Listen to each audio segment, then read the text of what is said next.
So, for the benefit of Steph, I'm up at my sunny coast home at the moment, and this is a native bee nest, custom made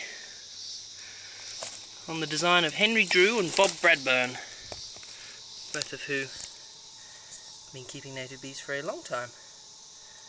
And you can see there, landing and taking off, there's a very faint hum that you can only just hear. You can see all this brown goo.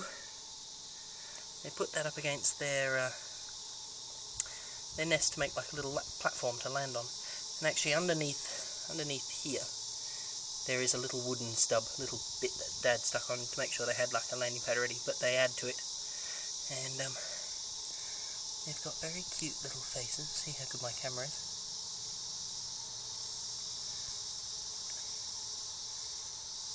You can see some of them landing and on their feet. There's little bits of red and orange pollen, or there's one, bright yellow. And what's funny is they don't bite. So you can put your hand in front and they still take off, but they can't land. So you probably won't be able to see it. You can see them near my hand, buzzing around trying to get in. They can't get in. So then, when we let them in, there's a great big backlog. Meow! And heaps of them show up, and all try and cram in at once. I used to do it when I was a kid. Very funny. And yeah, that's it. And you can see here there's this piece of metal, a couple of screws in it. That holds the top and the bottom half together. So you can see it's actually made of 4 bits. But the important one is that middle one. And when your nest gets too full, after say 2 years, it all clogs up with honey, and they can start going out and looking for a new place, or you can crack it down the middle, and the egg mass is almost always right in the middle, so it cracks down the middle.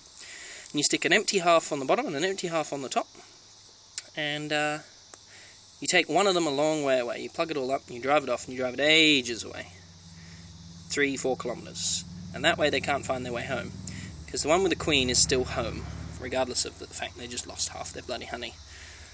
And once that one, what am I trying to say here?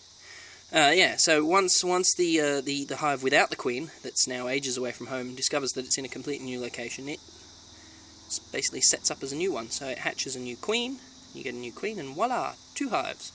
So it works if you have friends. You can take a hive over to their place. Yeah, they're very cute. And they're good because they pollinate things. They don't bite, they don't sting. They're very cute. They've got a little heart-shaped face. Yeah, I'll put this on YouTube.